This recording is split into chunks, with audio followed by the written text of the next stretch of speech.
സിന്ധു നദീജല ഉടമ്പടിയിൽ മാറ്റം വരുത്തണമെന്നാവശ്യപ്പെട്ട പാകിസ്ഥാന് നോട്ടീസ് അയച്ച് ഇന്ത്യ. 1960 ഉടമ്പടിയിൽ ഭേദഗതി ആവശ്യപ്പെട്ട 2023 ജനുവരിയിലും ഇന്ത്യ പാകിസ്ഥാന് നോട്ടീസ് അയച്ചിരുന്നു.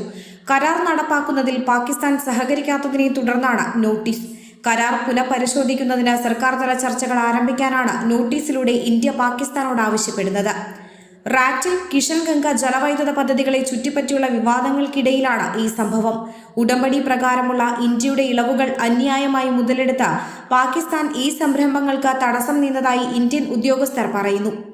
1960 അന്നത്തെ ഇന്ത്യൻ പ്രധാനമന്ത്രി ജവഹർലാൽ നെഹ്റുവും പാകിസ്ഥാൻ പ്രസിഡന്റ് അയൂബ് ഖാനുമാണ് കരാറിൽ ഒപ്പുവെച്ചത്. ബിയാസ്, രവി, സത്ലജ്, സിന്ധു, ചെനാബ്, ഝലം എന്നീ 6 നദികളിലെ ജലം വിതരണം ചെയ്യുന്നതിനും ഉപയോഗിക്കുന്നതിനുമുള്ള അവകാശമാണ് കരാറിന്റെ ഉള്ളടക്കം. ലോകബാങ്കാണ് കരാറിന് മധ്യസ്ഥത വഹിച്ചത്. കരാർ പ്രകാരം പടിഞ്ഞാറ് സിന്ധു, ചെനാബ്, ഝലം എന്നീ നദികളിലെ ജലം പാകിസ്ഥാനുള്ളതാണ്. എന്നാൽ ഈ നദികളിലെ വെള്ളം കൃഷിക്കും ഗാർഹികാവശ്യങ്ങൾക്കും ഉപയോഗിക്കാൻ ഇന്ത്യക്ക് അവകാശമുണ്ട്. ഇതോടൊപ്പം ചില മാനദണ്ഡങ്ങൾക്ക് അനുസൃതമായി ഇന്ത്യക്ക് ജലവൈദ്യുത പദ്ധതികൾ നിർമ്മിക്കാനും കഴിയും. കരാർ പ്രകാരം സിന്ധു നദിയിലെ 20% വെള്ളം മാത്രമാണ് ഇന്ത്യക്ക് ഉപയോഗിക്കാനാവുക.